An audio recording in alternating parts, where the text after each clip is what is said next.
Censor, a report by Jaire Byers. Censorship is the suppression or control of communications that are deemed as objectionable or otherwise violate social norms. This practice is implemented in various fashions, while it is commonly associated with the actions of federal governments.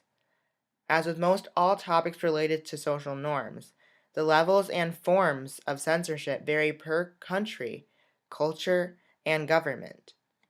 The subjectivity of censorship will be examined, while freedom of speech through journalism, literature, music, film, and art will be explored. Censorship in itself is an inevitable and ubiquitous social function. However, the subjectivity involved in its applications can incite public criticism.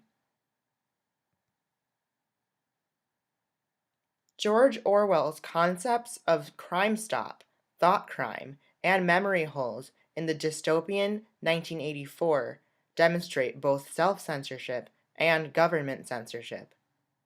The censorship involved, both within the novel's society and in the real world, demonstrate a cycle of self-censorship instigated by the fear of censorship through punishment.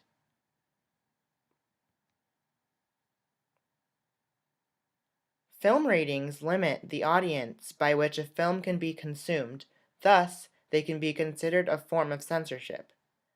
The degree of censorship, though, can be subject to the current chief censor.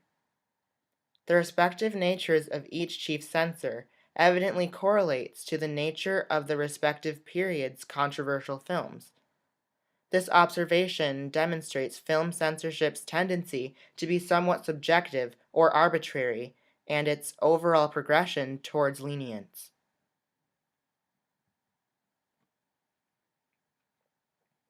Censorship reflects the taboos and social norms that are present in society.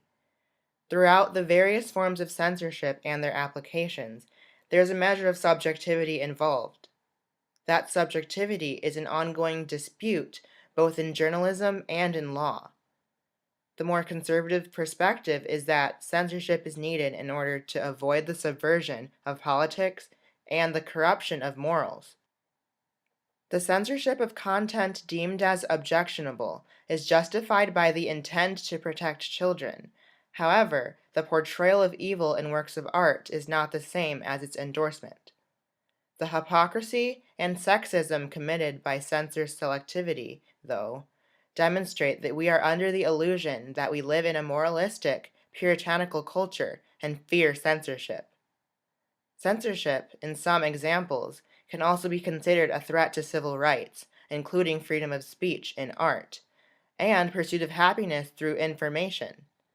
Additionally, the self-censorship incurred by the fear of censorship creates a system in which art, or expression as a whole, cannot thrive. In 1984, George Orwell warns of the potential faults in a society employing this system. That system of fear-incurred self-censorship may ultimately deprive us of the ability to face the truth.